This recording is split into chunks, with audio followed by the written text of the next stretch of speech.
నమస్తే అందరికి. రీసెంట్ గా అయోధ్యలో రామ మందిరం కట్టిన విషయం అందరికీ తెలిసిందే. అక్కడ ప్రతిష్ఠించింది బాలరాముడి విగ్రహం. ఇప్పుడు అదే అయోధ్య రామ మందిరంలో ఫస్ట్ ఫ్లోర్ లో కోదండరాముడిని కూడా ప్రతిష్ఠించబోతున్నారు. ఆ కోదండరాముడికి సమర్పించబోయే ధనస్సును అయోధ్య తీసుకువెళ్లే మార్గంలో ఎన్నో గుళ్లలో ప్రత్యేక పూజలు చేయించి భక్తులకు దర్శనం ఇస్తున్నారు. అందులో భాగంగా మన ద్రాక్షారామం శ్రీ భీమేశ్వర స్వామి గుళ్ళో శుక్రవారం నాడు సెప్టెంబర్ 6వ తారీఖున ప్రత్యేక పూజలు చేసి భక్తులకు దర్శనం కలిగించి ఈ కోదండరాముని ధనస్సు మొత్తంగా 14 కేజీలు ఉంటుంది. అందులో 13 కేజీలు వెండి, 1 కేజీ బంగారం. ఈ ధనస్సును చేయించి ఆ స్వామి వారికి సమర్పించబోయే వారి మాటల్లోనే విందాం. నా పేరు చల్లా శ్రీనివాస్ శాస్త్రి.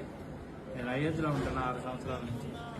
ఈ కోదండ 14 కిలోలతో తయారు చేయించి రాముల వారికి సమర్పిస్తున్నా. దేశవ్యాప్తంగా అన్ని పుణ్యక్షేత్రాలు పూజలు చేయించి స్వామివారికి సమర్పించాలన్న సంకల్పంతో ఈరోజు ఇక్కడ ద్రాక్షారామం రావడం జరిగింది.